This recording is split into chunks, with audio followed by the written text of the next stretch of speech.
മദ്യത്തിനെ കുറിച്ച് നബി സല്ലല്ലാഹു അലൈഹി വസല്ലമ പറഞ്ഞത് തന്നെ എല്ലാ തിന്മകളുടെയും രാജാവ് എന്നാണ്. മദ്യപാനം ഒരാളിൽ ഉണ്ടെങ്കിൽ ഓരോ വ്യക്തിയെയും ഓരോ വിധത്തിലാണ് അത് ബാധിക്കുക. ഒരു ഉദാഹരണം, വളരെ സൈലന്റ് സ്വഭാവമുള്ള, വളരെ ശാന്തശീലനായ സ്വഭാവമുള്ള ആളുകൾ മദ്യപാനികളാണെങ്കിൽ അവർ ആ മദ്യപാനം ചെല്ലുന്നതോടുകൂടെ ഭയങ്കരമായ സംസാരവും മറ്റുള്ളവരെ മദ്യപിക്കുന്നതിന് മുമ്പ് കണ്ടാൽ തന്നെ നല്ലതുപോലെ ഇടപഴകാത്ത വ്യക്തിയാണ് എങ്കിൽ ഈ മദ്യം കുടിക്കുന്നതോടെ അയാളിൽ പ്രകടമാകുന്നത് മറ്റുള്ളവരോടുള്ള ഇടപഴകലാണ്. അതുപോലെ ചിലർ വയലൻ്റായി മാറുന്നത് കാണാം. വയലൻ്റായി മാറുക എന്ന് പറഞ്ഞാൽ മദ്യം ചിലരിൽ എത്തിക്കഴിഞ്ഞാൽ അയാൾ മദ്യപിക്കാതിരിക്കുന്ന സന്ദർഭങ്ങളിൽ വളരെ നല്ലതുപോലെ എല്ലാവർക്കും പ്രിയപ്പെട്ടവനായി ഇരിക്കും. പക്ഷേ മദ്യം ഒരല്പം ഉള്ളിൽ പൊയ്ക്കഴിഞ്ഞാൽ പിന്നെ ഭ്രാന്തിന് തുല്യമായ അവസ്ഥയായിരിക്കും. പിന്നെ അദ്ദേഹത്തിന് പിടിച്ചാൽ കിട്ടില്ല.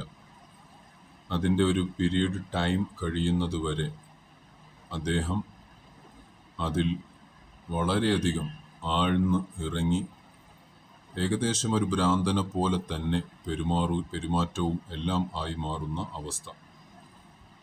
വീണ്ടും വീണ്ടും മദ്യപിക്കാൻ വേണ്ടി പണം എങ്ങനെ വേണമെങ്കിലും കണ്ടെത്തിയാൽ മതി എന്ന നിലയിൽ സ്വന്തം അഭിമാനം പോലും മറന്ന് എന്തിനു വേണ്ടിയും മുതിരുന്ന ഒരു സ്ഥിതി. അങ്ങനെ വരുമ്പോൾ വീട്ടുകാർക്ക് ഭയങ്കര പ്രയാസവും ബുദ്ധിമുട്ടും ഒക്കെ ഉണ്ടാവാറുണ്ട്. അങ്ങനെ ഇതിൻ്റെ കുറേ വശങ്ങളുണ്ട്, അതിലേക്കൊന്നും കടക്കുന്നില്ല. മദ്യപാനം നിർത്താൻ, ഭർത്താക്കന്മാരുടെ മദ്യപാനം നിർത്താൻ ഭാര്യമാർ ചെയ്യേണ്ടത്, ആദ്യം മനസ്സിലാക്കേണ്ടത്, ഇത് പെട്ടെന്ന് ഒരൊറ്റ ദിവസത്തെ ഓതലിൽ അങ്ങ് മാറ്റിക്കളയാം അല്ലെങ്കിൽ മാറിപ്പോകും എന്ന് ചിന്തിക്കരുത്. ഇതുമായി നിരന്തരമായ ഒരു പ്രയത്നം തന്നെ വേണ്ടിവരും. 100% നിന്നും 1% കുറയും, വീണ്ടും 1 കുറയും, അങ്ങനെ ഓരോന്നോരോന്നായി കുറഞ്ഞ് വരിക എന്നത് മാത്രമേ ഇതിന് പരിഹാരമായിട്ടുള്ളൂ. അതിൻ്റെ കാരണം മദ്യാസക്തി അത്രത്തോളം മനുഷ്യനെ അടിമപ്പെടുത്തും എന്നുള്ളതാണ്. വിശുദ്ധമായ ഖുർആനിൽ തന്നെ നമുക്ക് നോക്കിയാൽ അറിയാം. ഖുർആൻ തന്നെ 3 ഘട്ടമായിട്ടാണ് മദ്യപാനം നിരോധിച്ചത്. വ്യഭിചരിക്കരുത് എന്ന് പറഞ്ഞിട്ടുണ്ട്. അതുപോലെ കളവ് പറയരുത്, പലിശ വാങ്ങരുത്, ഇതെല്ലാം ഒറ്റ വാക്കിൽ നിർത്തണം, വേണ്ട എന്ന് പറഞ്ഞ വിശുദ്ധ ഖുർആൻ അല്ലാഹു സുബ്ഹാനഹു വ തആല മദ്യപാനം മാത്രം 3 ഘട്ടമായിട്ടാണ്, അവസാന ഘട്ടമാണ് പൂർണ്ണമായും നിരോധിച്ചത്. അതിൻ്റെ കാരണം തന്നെ അത് അത്രത്തോളം മനുഷ്യൻ്റെ ശാരീരികമായും മാനസികമായും ആഴ്ന്നിറങ്ങും എന്നതിൻ്റെ തെളിവാണ്. അപ്പോൾ ഒറ്റ സ്റ്റെപ്പിൽ മാറും എന്ന് ആരും കരുതണ്ട. നിരന്തരമായ പ്രയത്നം, അള്ളാഹുവിനോടുള്ള ദുആയും തവക്കുലും ഒക്കെ ഉണ്ടെങ്കിൽ അത് 100% ഉറപ്പാണ്, മാറ്റിയെടുക്കാം എന്നുള്ളത്. ആദ്യം അതിന് ചെയ്യേണ്ടത്, എല്ലാ ദിവസവും ഓതിയ, ഇനി പറയാൻ പോകുന്നത് ഓതിയ വെള്ളം അദ്ദേഹം കുടിച്ചിരിക്കുക എന്നതാണ് ഏറ്റവും പ്രധാനം. ഓതേണ്ടത് ഇതാണ്: വെള്ളം എടുക്കുക, അതിൽ സൂറത്തുൽ ഫാത്തിഹ 7 പ്രാവശ്യം ഓതുക. ഓതിയതിന് ശേഷം ആ വെള്ളത്തിലേക്ക് ഊതുക. അതിനുശേഷം യാ ലത്തീഫ് യാ അല്ലാഹ് എന്ന ദിക്ർ 11 പ്രാവശ്യം ചൊല്ലുക. യാ റഊഫ് യാ അല്ലാഹ് എന്ന ദിക്ർ 11 പ്രാവശ്യം ചൊല്ലുക.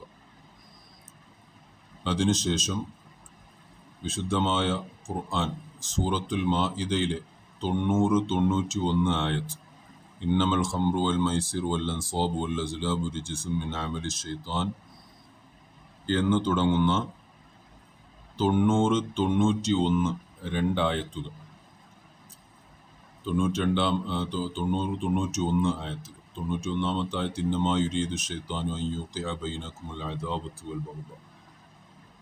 ഈ രണ്ടായത്തും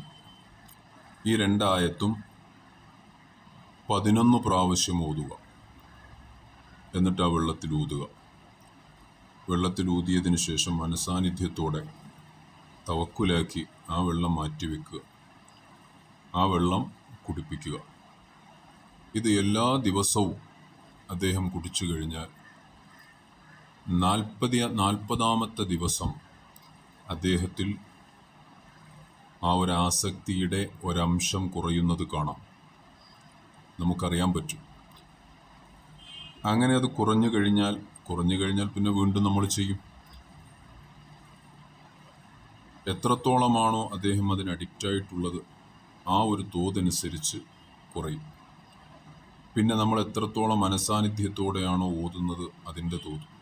നല്ല നിസ്കാരവും ഓതലുമൊക്കെ ഉള്ള സ്ത്രീകൾ നല്ല തഖ്വയോടുകൂടെ ഓതിക്കഴിഞ്ഞാൽ അതിനനുസരിച്ച് ഫലം ലഭിക്കുന്നതാണ്. ഇത് ഭാര്യമാരാണ് ഓതേണ്ടത്, ഭാര്യമാർ തന്നെ ഓതേണ്ടതാണ്. മകനാണുള്ളതെങ്കിൽ ഉമ്മമാരാണ് ഓതേണ്ടത്. മകനാണ് മദ്യാസക്തിയെങ്കിൽ ഉമ്മമാരാണ് ഓതേണ്ടത്. ഭാര്യമാരാണ് ഭർത്താക്കന്മാരുടേത് മാറാൻ വേണ്ടി ഓതേണ്ടത്. ഇങ്ങനെ ഓതി 41 ദിവസം പൂർത്തിയാവുമ്പോൾ അറിയാൻ പറ്റും. പിന്നെ അവിടുന്ന് അങ്ങോട്ട് തുടരുക. ഇൻഷാ അല്ലാഹ് അതിൻ്റെ അവസാനത്തെ കണികയും പോകുന്നത് വരെ ഇത് ഒരുപാട് സമയമൊന്നും വേണ്ടി വരുന്നതല്ല ഓതുന്നത്. അപ്പോൾ ഇത് ദിവസവും അദ്ദേഹത്തിൻ്റെ വയറ്റിലേക്ക് എത്തുക എന്നുള്ളതാണ്. അല്ലാഹു സുബ്ഹാനഹു വ തആല കുടുംബങ്ങൾക്ക് സമാധാനം നൽകട്ടെ. നമ്മളെയും നമ്മുടെ മക്കളെയും കുടുംബക്കാരെയും ഒക്കെ മദ്യാസക്തിയെ തൊട്ട് കാത്തു രക്ഷിക്കുമാറാകട്ടെ.